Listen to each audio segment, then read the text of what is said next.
Hello दोस्तों, तो आप सभी का मोस्ट वेलकम हो गया टेक्नो योद्धा प्लेटफॉर्म पे। तो जैसे कि आप जानते हैं कि आज बहुत दिनों के बाद फिर से आज लाइव क्लास स्टार्ट हुआ है और हम लोग इससे पहले क्या कर रहे थे, ऑब्जेक्टिव सीरीज कर रहे थे। जो ऑब्जेक्टिव सीरीज समाप्त हो चुका है, जिसमें आपको लगभग 1000 ऑब्जेक्टिव सीरीज इस टेक्नो योद्धा प्लेटफॉर्म पे हम करा चुके हैं। तो आज से एक नया सीरीज लेके आए हैं जिसमें आप लोग को क्या किया जाएगा, बिहार बोर्ड के लिए इंपॉर्टेंट क्वेश्चन पढ़ाया जाएगा, जिसमें 50 क्वेश्चन कराएंगे हम और 50 क्वेश्चन में से एक क्वेश्चन भी बाहर नहीं जाएगा, इतना ही से क्वेश्चन आएगा। तो आप लोग क्या करेंगे, आज से सब्जेक्टिव सीरीज पर ध्यान दीजिएगा, ठीक है। तो आज का हम पहला क्वेश्चन बिहार बोर्ड के लिए पहला क्वेश्चन है, ऊष्माक्षेपी एवं ऊष्माशोषी अभिक्रिया का क्या अर्थ होता है। ठीक है, ये क्वेश्चन जो है हर साल 1 साल 2 साल बीच करके ये पूछता है। जैसे इससे पहले वाले जो एग्जाम हुए थे 2023 का बोर्ड एग्जाम, उसमें यह क्वेश्चन नहीं पूछा हुआ था, लेकिन इससे पहले बात करें 2022 में, तो 2022 में यह क्वेश्चन पूछ चुका है। तो हो सकता है कि 2024 में क्वेश्चन आए और यह बोर्ड एग्जाम के पॉइंट ऑफ व्यू बहुत इंपॉर्टेंट रहेगा, ठीक है। तो क्वेश्चन ये था कि ऊष्माक्षेपी एवं ऊष्माशोषी अभिक्रिया से आप क्या समझते हैं। तो पहले हम बात कर लेते हैं ऊष्माक्षेपी अभिक्रिया क्या होता है। ऊष्माक्षेपी वैसी प्रकार की अभिक्रिया होती है जिसमें क्या होता है, जिसमें ऊष्मा का उत्सर्जन होता है। वो क्या कहलाएगा, वो कहलाएगा ऊष्माक्षेपी अभिक्रिया। जैसे बोर्ड पे आपको लिखा भी होगा, दिखाई दे रहा होगा कि ऊष्माक्षेपी अभिक्रिया क्या है। ऐसी अभिक्रिया जिसमें क्या होता है, जिसमें ऊष्मा निकलती है, ऊष्माक्षेपी अभिक्रिया कहलाती है, ठीक है। एग्जाम्पल है, मीथेन दहन की अभिक्रिया ऊष्माक्षेपी है। कहने का मतलब है कि जब हम मीथेन को ऑक्सीजन की उपस्थिति में अभिक्रिया कराएंगे, तो अभिक्रिया कराने के पश्चात क्या बनेगा, कार्बन डाइऑक्साइड गैस बनता है और जल बनता है, उसके साथ ऊर्जा बनता है। और ऊर्जा कितना बनता है, 880.4 kilogram kilo joule mole inverse. जब भी हम क्या करते हैं, मोल इनवर्स, ठीक है। जब भी हम क्या करेंगे, मीथेन की अभिक्रिया ऑक्सीजन के साथ कराएंगे, तो कराने के पश्चात कार्बन डाइऑक्साइड बनेगा, जल बनेगा, ऊर्जा बनेगा। और ऊर्जा कितना बनता है, 880.4 किलो जूल मोल इनवर्स। तो ये हुआ। तो पहला अभिक्रिया आपको समझ में आ गया होगा कि ऊष्माक्षेपी अभिक्रिया क्या होता है। एक बार और रिपीट हम कर देते हैं। ऐसी अभिक्रिया जिसमें ऊष्मा निकलती है वो क्या कहलाएगी, ऊष्माक्षेपी अभिक्रिया कहलाएगी, ठीक है। अगला बात करते हैं, ऊष्माशोषी अभिक्रिया क्या होता है। ऊष्माशोषी अभिक्रिया का डिफिनेशन होता है, ऐसी अभिक्रिया जिसमें ऊष्मा अवशोषित होती है, वो क्या कहलाएगी, ऊष्माशोषी अभिक्रिया कहलाएगा, ठीक है। जिसमें क्या होगा, जिसमें ऊष्मा का अवशोषण होगा।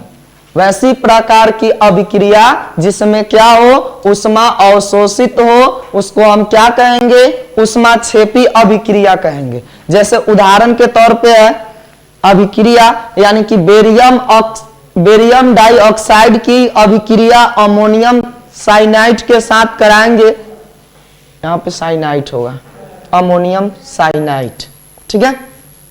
तो बेरियम डाइऑक्साइड की अभिक्रिया अमोनियम साइनेट के साथ कराएंगे, तो ये क्या, कौन सा अभिक्रिया कहलाएगा, ये अभिक्रिया कहलाएगा ऊष्माशोषी अभिक्रिया, ठीक है।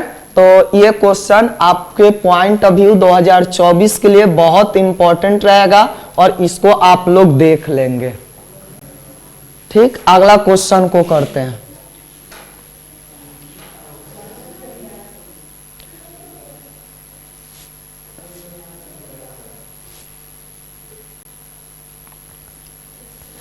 अगला क्वेश्चन है, उस अवक्षेपण अभिक्रिया से क्या समझते हैं, उदाहरण देकर बताएं या समझाएं। ये क्वेश्चन भी बहुत इंपॉर्टेंट है, ठीक है। तो अवक्षेपण अभिक्रिया का डिफिनेशन होता है कि जब 2 विलयनों को मिलाया जाता है, ठीक है, जब दो विलयनों को हम क्या करेंगे, मिलाएंगे, तो उनकी अभिक्रिया से श्वेत रंग के एक पदार्थ का निर्माण होता है जो जल में क्या होता है, अविलय होता है। तब अविलय पदार्थ के अवक्षेप कहलाते हैं, और जिस अभिक्रिया में अवक्षेप का निर्माण होता है उसे हम क्या कहते हैं, उसे कहते हैं अवक्षेपण अभिक्रिया। जैसे है यहाँ पर सोडियम सल्फेट की अभिक्रिया बेरियम क्लोराइड के साथ कराएंगे तो बेरियम सल्फेट और प्लस के क्या बनाएगा, सोडियम क्लोराइड बनाएगा। तो जो बेरियम सल्फेट बना ये क्या बना, अवक्षेप बना। और जिस अभिक्रिया में अवक्षेप बनता है, जो अवक्षेप बनेगा ये कौन से रंग का होगा, ये श्वेत रंग का होगा, यानी कि इसका उजला रंग होगा। तो ये क्या कहलाएगा, ये अवक्षेपण अभिक्रिया कहलाएगा। जैसे यहाँ पे दिया हुआ नीचे में लिखा हुआ है कि Ba2+ तथा SO4 अभिक्रिया से BaSO4 के अवक्षेप का निर्माण होता है। तो एक बार और डिफिनेशन को देख लेते हैं। क्वेश्चन था कि अवक्षेपण अभिक्रिया से आप क्या समझते हैं, तो जब दो विलयनों को मिलाया जाता है और उनकी अभिक्रिया से श्वेत रंग के एक पदार्थ का निर्माण होता है जो जल में क्या होता है, अविलय होता है, और इस अविलय पदार्थ को हम क्या कहेंगे, अवक्षेप। अविलय मतलब आप जानते होंगे, अविलय मतलब होता है कि जो पानी में क्या हो, नहीं घुले, और विलय मतलब कि जो क्या हो जाए, घुल जाए।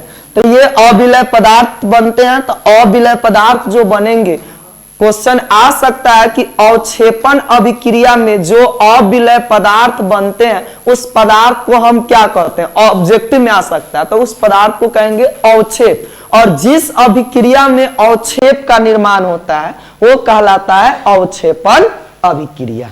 ठीक, इसका एक और उदाहरण आप लिख सकते हैं, दूसरा उदाहरण। ठीक है, तो अगला क्वेश्चन को हम देखते हैं।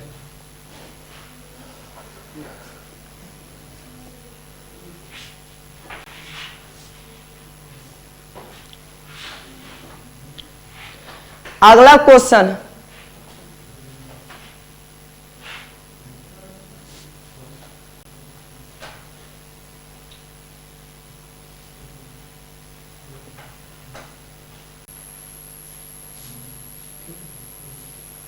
अगला क्वेश्चन है तेल एवं वसा युक्त खाद्य पदार्थ को नाइट्रोजन से प्रभावित क्यों किया जाता है। यह भी बहुत इंपॉर्टेंट क्वेश्चन है, यानी कि यहां पे हम जो भी क्वेश्चन कराएंगे वो क्वेश्चन आपके लिए बहुत इंपॉर्टेंट रहेगा एग्जाम के लिए। ठीक है, तो क्वेश्चन था तेल एवं वसा युक्त खाद्य पदार्थ को नाइट्रोजन से प्रभावित क्यों कराया जाता है। तो तेल एवं वसा युक्त खाद्य पदार्थ को वायुरोधी बर्तनों में रखने से उपचयन की गति क्या हो जाएगी, धीमी हो जाएगी। इसीलिए तेल एवं वसा युक्त पदार्थ को नाइट्रोजन से भी इसलिए युक्त किया जाता है ताकि उसमें उपचयन ना हो सके। आप जैसे कि आप अपने घरों में यदि खुला क्या करेंगे, खुला तेल एवं वसा युक्त खाद्य पदार्थों को रख देंगे तो रखने के बाद उससे क्या आने लगता है, गंध आने लगता है। तो जब गंध आने लगता है तो वो भोजन खाने में तो आपको अच्छा लगेगा नहीं। तो इसीलिए क्या किया जाता है कि जो भी तेल एवं वसा युक्त खाद्य पदार्थ, तेल एवं वसा युक्त खाद्य पदार्थ बने होते हैं तो उसको वायुरोधी बर्तनों में क्या कर देते हैं, रख देते हैं ताकि उपचयन की गति धीमी हो जाए। यदि उपचयन की गति तेज गति से होगा तो वो क्या होगा, वो यानी कि वो भोजन खराब हो जाएगा। इसीलिए उसको क्या कर दिया जाता है, नाइट्रोजन में भी रख दिया जाता है, या वायुरोधी बर्तन में रख दीजिएगा तो उससे भी भोजन खराब नहीं होगा। ठीक है, ये क्वेश्चन आपको समझ में आ गया होगा। यहां से एक और क्वेश्चन आता है, जैसे कि एक क्वेश्चन इस प्रकार से पूछेगा कि खाद्य पदार्थों से गंध क्यों आने लगती है। तो खाद्य पदार्थों से गंध इसलिए आने लगता है क्योंकि खाद्य पदार्थ जो होता है काफी समय तक उसको खुले वायु में छोड़ने के बाद उसमें जो तेल एवं वसा युक्त पदार्थ होते हैं वो क्या हो जाते हैं, हवा के ऑक्सीजन के साथ अपचयित हो जाते हैं, और उपचयित होने के कारण क्या होता है, उसमें तेल एवं वसा युक्त खाद्य पदार्थों नहीं बच पाते हैं। तो जब नहीं बच पाते हैं तो जिसके कारण उसमें क्या आने लगता है, गंध आने लगता है। ठीक है, तो ये इस प्रकार से भी क्वेश्चन वहां पे पूछ सकता है। अगला क्वेश्चन है कॉपर सल्फेट के विलयन में लोहे का एक टुकड़ा डाल देने पर विलयन का रंग क्यों बदल जाता है। कहने का मतलब है कि ये जो कॉपर सल्फेट है, कॉपर सल्फेट के जैसे यहाँ पे हम एक कॉपर सल्फेट का विलयन ले लेते हैं और इस कॉपर सल्फेट के विलयन में हम क्या करते हैं, कॉपर सल्फेट के विलयन में हम एक लोहे के कील को डाल देते हैं। तो जब लोहे की कील को हम डालते हैं तो लोहे की कील को डालने के बाद उसका रंग क्यों बदल जाता है, ये भी क्वेश्चन, और यहां से ऑब्जेक्टिव भी क्वेश्चन आ सकता है। तो जब लोहे की कील को कॉपर सल्फेट के विलयन में डुबोया जाता है तो वो कौन सा रंग का हो जाता है, लोहा भूरा रंग का हो जाता है। कौन सा रंग का है, भूरा रंग का हो जाएगा। और लोहा कॉपर सल्फेट के घोल से कॉपर को क्या कर देता है, विस्थापित कर देता है। क्यों विस्थापित कर देता है, सपोज दैट कि आप क्या करिए कि आप एक बहुत अच्छा कॉमेडी टाइप का हम उदाहरण देते हैं, जैसे कि आप पहले क्या किए हो, आप अपनी एक गर्लफ्रेंड बनाए हुए हो और उसके लाइफ में क्या हो जाए, उसके लाइफ में ज्यादा पैसा वाला एक बॉयफ्रेंड उसका आ जाए तो वो आपको क्या करेगा, आपको छोड़कर चली जाएगी दूसरे के साथ। तो वही बात होता है, कहने का मतलब है कि जो लोहा होता है वो कॉपर से क्या होता है, अधिक अभिक्रियाशील होता है, और अधिक अभिक्रियाशील होने के कारण क्या होता है, यहां से कॉपर को लोहा विस्थापित कर देता है और सल्फेट के साथ चला जाता है। ठीक है, वही उदाहरण था। तो ये क्वेश्चन भी आपको समझ में आ गया होगा। अगला क्वेश्चन है, उत्प्रेरक से आप क्या समझते हैं। ठीक, वैसे पदार्थ जो स्वयं रासायनिक अभिक्रिया में भाग नहीं लेते लेकिन रासायनिक अभिक्रिया के वेग को बढ़ाते हैं या घटाते हैं, उसे क्या कहते हैं, उत्प्रेरक कहते हैं। यानी कि कुछ ऐसे पदार्थ होते हैं जो क्या करते हैं, रासायनिक अभिक्रिया में भाग नहीं लेता है, लेकिन भाग नहीं लेने के बाद भी क्या करता है, जो प्रतिक्रिया होता है उसके वेग को क्या कर देता है, बढ़ा देता है या घटा देता है। तो वैसे प्रकार के पदार्थ को हम क्या कहते हैं, उत्प्रेरक कहते हैं। जैसे फेरस उत्प्रेरक की उपस्थिति में बेंजीन के हाइड्रोजन परमाणु का क्लोरीन परमाणु द्वारा क्या कर देता है, प्रतिस्थापन कर देता है। ठीक है, जैसे बेंजीन का सूत्र आप जानते होंगे, बेंजीन का सूत्र क्या होता है, C6H6 होता है। तब बेंजीन जो होता है वो क्लोरीन के साथ अभिक्रिया करके क्या बनाता है, C6H5Cl और HCl बनाता है। ठीक है, तो बेंजीन क्लोरीन के साथ अभिक्रिया करके क्या बनाता है, क्लोरोबेंजीन, और प्लस के क्या बनाता है, हाइड्रोजन क्लोराइड बनाता है। ठीक है, तो ऐसे पदार्थ जो स्वयं रासायनिक अभिक्रिया में भाग नहीं लेगा लेकिन रासायनिक अभिक्रिया के वेग को घटाएगा या बढ़ाएगा, तो वैसे पदार्थ को हम क्या कहेंगे, उत्प्रेरक कहते हैं। और ये क्वेश्चन अधिकांश लड़के क्या करते हैं या स्टूडेंट जो होते हैं क्या होते हैं, गलत कर देते हैं। तो इसमें आप गलत नहीं करिएगा, ये क्वेश्चन भी आप जितने भी क्वेश्चन हम यहाँ पे करा रहे हैं वो 2024 के लिए बहुत इंपॉर्टेंट है। ठीक है, देखो बुआ, एक बहुत अच्छा मोटिवेशन लाइन है कि कभी ना सपने के लिए आप क्या करें, सपने के लिए भागो। ठीक है, यदि आप जो सपना सोचे हुए हैं उस सपना को आप पूरा करिए। बिहार बोर्ड में आप सोचे हैं कि हम क्या करेंगे, बिहार बोर्ड में हम 400 नंबर लाएंगे, तो उसके वो 400 नंबर लाने के लिए आपको क्या करना पड़ेगा, उसके लिए वो उतना मेहनत भी करना होगा। यदि आप उतना मेहनत नहीं करेंगे तो आपका नंबर थोड़े आएगा। ठीक, अगला क्वेश्चन को देख लेते हैं।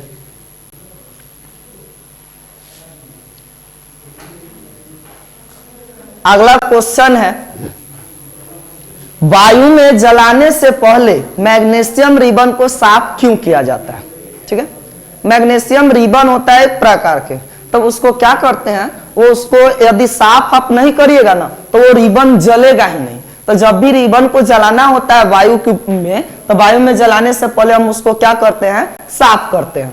अब क्यों किया जाता है जी, इसका जवाब ये भी हो सकता है कि यदि हम मैग्नीशियम के रिबन नम वायु के संपर्क में रहे, यदि हम क्या करें, मैग्नीशियम के रिबन को ले ले और उसको नम वायु के संपर्क में क्या करें, रख दे, तो उस पर सफेद रंग की क्या हो जाएगी, मैग्नीशियम की एक ऑक्साइड की परत जम जाएगी और यह परत मैग्नीशियम के जलने में क्या करेगा, अवरोध उत्पन्न करती है। इसीलिए मैग्नीशियम को जलाने से पहले उसे क्या किया जाता है, साफ किया जाता है। ठीक है, ये क्वेश्चन था।